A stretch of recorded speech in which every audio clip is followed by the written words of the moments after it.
Magsusutay tayo ng beef. Meron ng bawang at saka sibuyas dyan.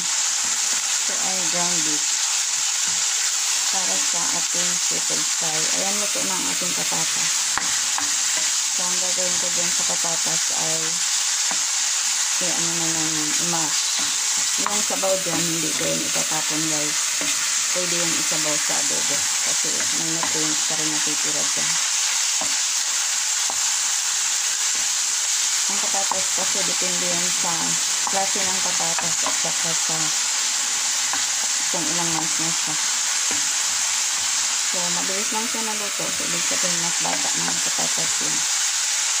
So ayan, guys, nag-change color na ang ating beef. So lagyan natin ng baking soda para malambot. Ayan, konti lang baking soda ko. Ngayon, ang pang-balance natin sa baking soda.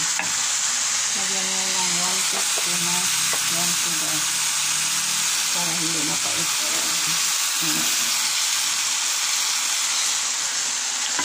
Tapos, ang panimpla natin dito sa beef, guys, ito, paprika. Paprika powder.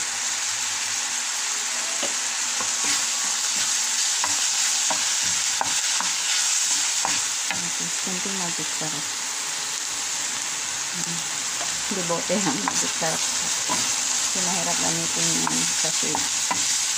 Nagtatakpak ako doon. Tapos, kunting asin. Ito lang.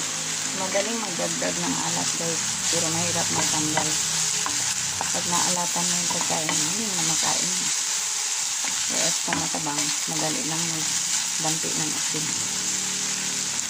So, ang huli nilang dyan ay ito. Ground black pepper.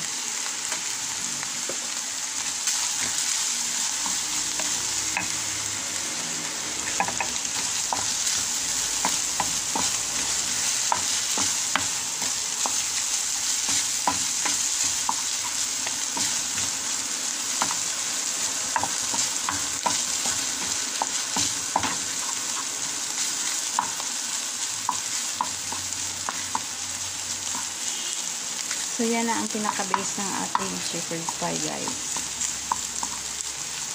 So, pag-iisipan ko pa to kung dagdagan ko pa ba to ng slurry or tomato sauce. Baka tomato paste na lang dagdag ko dito. So, that's it, guys. Thank you so much for watching.